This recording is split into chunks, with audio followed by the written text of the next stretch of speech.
जब हम मौलाना आज़ाद education foundation की बात करते हैं तो उसको लाने का मतलब ये था कि समाज में जो डिसएडवांटेज ग्रुप्स हैं उनको एक ऐसा प्लेटफॉर्म देना जहाँ पर वो एक साथ आके पढ़ाई कर सकें, रह सकें।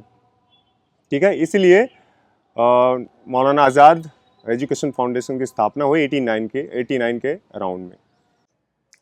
ये सिर्फ एक मुस्लिम इशू नहीं है, पहली बात, क्योंकि पहले भी मैंने बोला था बौद्ध धर्म में बहुत सारे दलित लोग धर्म परिवर्तन करके गया है। जामिया में भी एक स्टूडेंट है, जामिया में भी ऐसा एक स्टूडेंट पढ़ता है जो बौद्ध धर्म में गया है। उनके मम्मी पापा भी बौद्ध धर्म को मानता है। मेरे स्कूल में भी बहुत सारे मतलब 3-4 लड़के थे ऐसे जो वो भी आर्थिक और सामाजिक तौर पे बहुत बैकवर्ड है।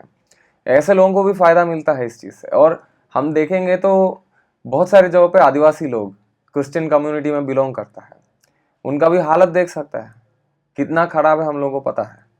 तो उनको भी इससे फ़ायदा मिलता है।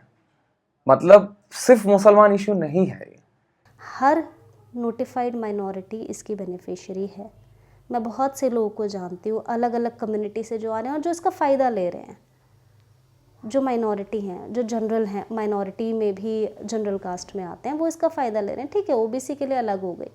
तो एक बड़ी चीज़ थी कि हाँ एटलीस्ट पैसा आ रहा है, 5 साल अच्छे से गुजर सकते हैं, 5 साल आप अपने काम पे ध्यान दे सकते हो बिना किसी टेंशन के। उससे आपका क्वालिटी ऑफ वर्क रहता है, आप अच्छा काम कर रहे हो।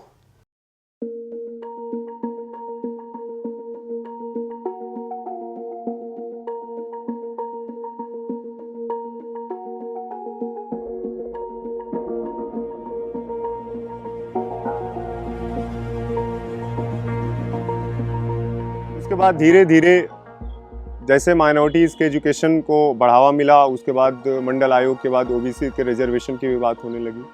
तो जैसे जितने भी डिसएडवांटेज ग्रुप रहे समाज में, उनको उनके अपलिफ्टमेंट के लिए उनको रिजर्वेशन की भी बात की जाने लगी, स्कॉलरशिप की बात की जाने लगी, फेलोशिप की बात की जाने लगी। और 2006 में फिर से सच्चर कमेटी की एक रिपोर्ट तैयार की गई और उसमें ये बताया गया कि अभी सिचुएशन क्या है माइनॉरिटीज़ के इंडिया में।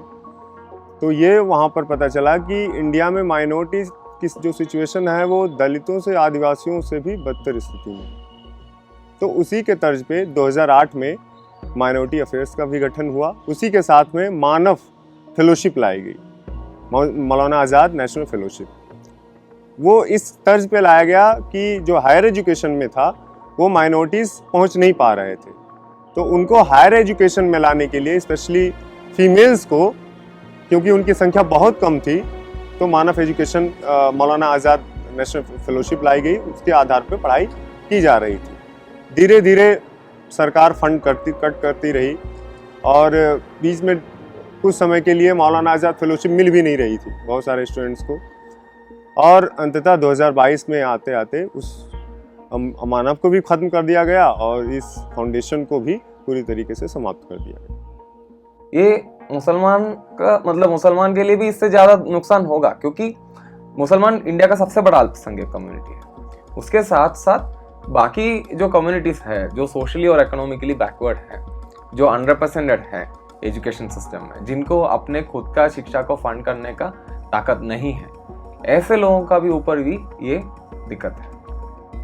तो जब हम माइनॉरिटी एजुकेशन की बात करते हैं और मौलाना आज़ाद नेशनल फाउंडेशन का रोल इसमें हम देखते हैं, तो इसमें 2-3 बातें जो खास करके हमें ध्यान देने वाली ये है कि 2011 के सेंसस को अगर आप देखेंगे तो जितने भी एजुकेशनल इंडिकेटर्स हैं उसमें, चाहे हम लिटरेसी रेट की बात करें, इनरोलमेंट इन प्राइमरी एजुकेशन की बात करें, मीन ईयर ऑफ स्कूलिंग की बात करें, या जब हम सोशल मोबिलिटी के एजुकेशनल मोबिलिटी की बात करें, प्राइमरी एजुकेशन से कितने % लोग सेकेंडरी में जाते हैं, सेकेंडरी से कितने % लोग हायर सेकेंडरी में जाते हैं, और उनमें से कितने लोग यूजी या पीजी में हायर एजुकेशन में जाते हैं, तो आप पाएंगे कि एक पैटर्न है। वो ये कि जो 6 माइनॉरिटीज़ हैं इंडिया में, उनमें से लगभग हर इंडिकेटर में जो सबसे लोएस्ट रेट है वो मुस्लिम्स का है। अगर हम लिटरेसी की बात करें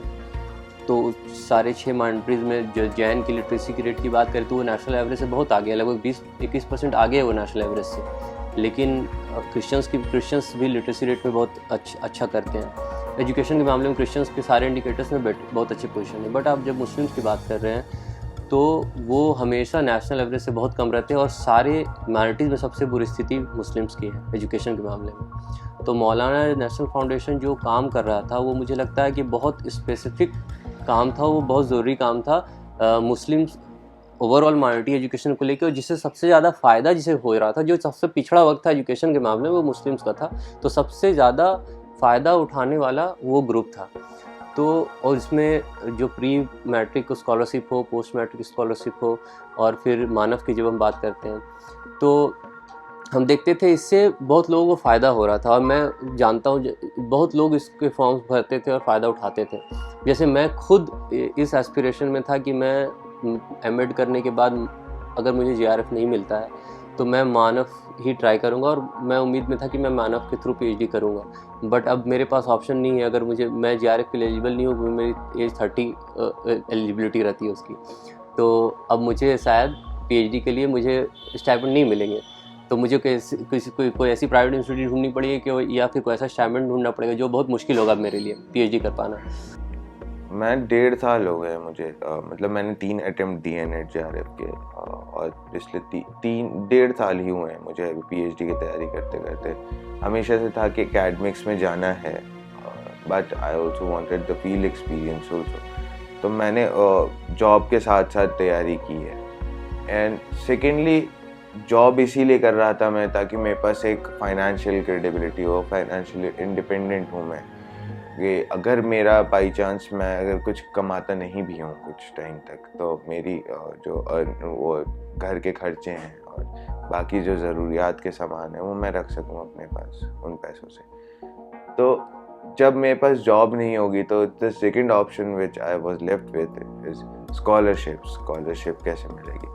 अब फॉर एग्जांपल मेरा नेट नहीं निकल जाता और जीआरएफ नहीं क्वालिफाई होता है तो मुझे स्कॉलरशिप नहीं मिलेगी, और जितनी स्कॉलरशिप कोई इंस्टीट्यूट में एनरोल होकर मेरे को मिलेगी वो बहुत ज़्यादा कम होगी इस बेसिस पे कि आज की लाइफस्टाइल के हिसाब से।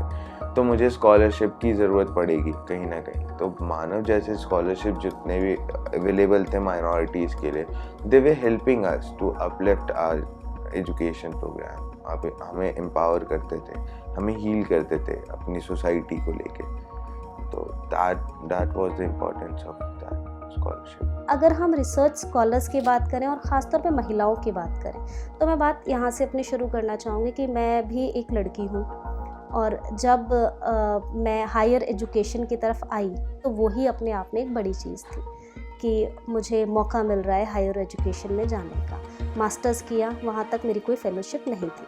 अब पीएचडी का मैंने ये सुना था कि अगर मैं रिसर्च करती हूँ तो वो रिसर्च के लिए मुझे अपने घर पे डिपेंडेंट नहीं रहना पड़ेगा, मुझे जो है अपने माँ बाप से पैसे नहीं लेने पड़ेंगे। तो मैंने इसके बारे में पूरी जानकारी इकट्ठा की कि मुझे किस तरह से जो है कुछ आर्थिक मदद मिल जाएगी जिसकी वजह से मैं अपना रिसर्च कंटिन्यू कर पाऊँगी। तो हालांकि रिसर्च के लिए जैसे बहुत सारा खर्चे की आपको ज़रूरत वैसे पड़ती भी, लेकिन जब मैंने एडमिशन लिया जामिया में तो मेरा थोड़े दिन बाद नेट क्वालिफाई हुआ, मैंने नेट का एग्ज़ाम दिया। तो अनफॉर्चुनेटली मेरा जीआरएफ नहीं हो पाया, बट फॉर्चुनेटली मुझे मौलाना आज़ाद फाउंडेशन के बारे में थोड़ा सा पता था और मेरा मानव में सिलेक्शन अपने आप उन्होंने कर दिया। मेरा मानव में सिलेक्शन हो गया। वहाँ पे एक स्कीम थी उस टाइम पे कि जिनका भी नेट क्वालिफाई हो गया उनको मानव मिलेगी, माइनॉरिटी स्टूडेंट्स जो हैं। And I tell you not just Muslims, all other minorities as well.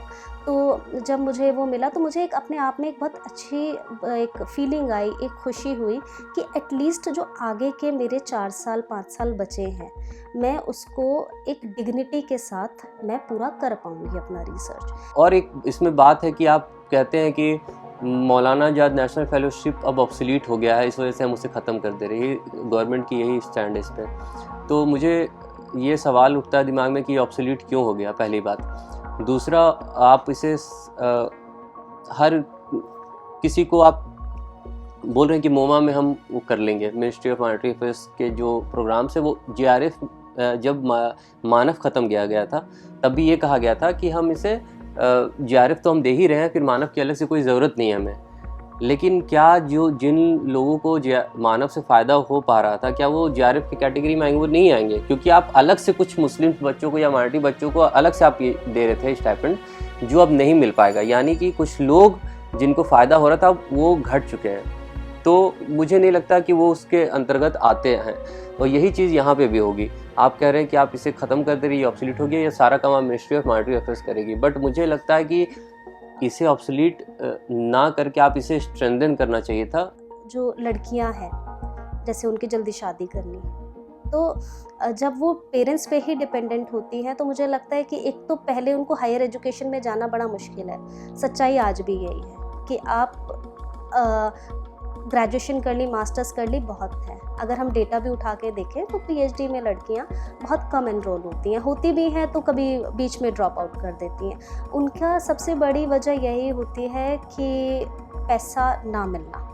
हर कोई JRF क्वालिफाई नहीं हो पाता, नेट हो जाता है तो यूनिवर्सिटी कम पैसा देती है। तो जल्दी शादी कर देना कि ठीक है शादी ही होनी है, घर चले जाओगे। मुझे ये फील हुआ कि हाँ, मैं एटलीस्ट मुझे कुछ पैसा मिल रहा था तो मैं ये कह सकती हूँ कि मैं अपने पैसे से रिसर्च कर लूँ ना, मुझे भी शादी नहीं करनी है, मैं अपना रिसर्च कर लूँगी। मेरे को अभी 5 साल फेलोशिप आनी है, ठीक है, 5 साल फेलोशिप आएगी, मैं उस हिसाब से अपना रिसर्च करूँगी, अभी शादी नहीं करूँगी। तो वो थोड़ा सा एक जस्टिफाइड भी लगता है। लेकिन जब आप पूरा टाइम डिपेंडेंट ही हो इस एज में आके, क्योंकि जाहिर बात है PhD हम 25 के बाद ही करना शुरू करते हैं, कुछ टाइम मास्टर्स के बाद देना भी पड़ता है। तो उस एज में भी आके अगर आप पेरेंट्स पे डिपेंडेंट हो तो वो फिर पढ़ाई का उतना कोई आपका मतलब नहीं रह जाता। तो महिलाओं के लिए तो मुझे लगता है कि ये बहुत अच्छी थी कि आपको कुछ ऐसी फेलोशिप मिल रही थी। ख़ासतौर पे माइनॉरिटीज़ के अपने अलग चैलेंजेस हैं। देखिए, माइनॉरिटी जितनी भी कम्युनिटी हैं देश में, उनके अपने अलग चैलेंजेस हैं। उसमें महिलाएं, जिसको हम कहते हैं ना माइनॉरिटी विद इन माइनॉरिटी हैं, तो उनके तो अलग ही चैलेंजेस हो जाते हैं अपने। उनको घर में जो है, हर घर में भी समाज में भी हर चीज़ से लड़ना है। थोड़ा सा डार्क दिखता है मुझे ये फेस। मैं आलमा इकबाल का एक शेर है, डराता है तेरा नज़ारा है हिंदुस्तान मुझको, ये इबरत खेज है तेरा फसाना सब फसानों में, दिया रोना मुझे ऐसा कि सब कुछ दे दिया गोया, लिखा क्या है भला अहदे कुहन की दास्तानों में, ये खामोशी कहाँ तक लज्जत फरियाद पैदा कर, ज़मीं पे तू हो और तेरी सदा हो आसमानों में।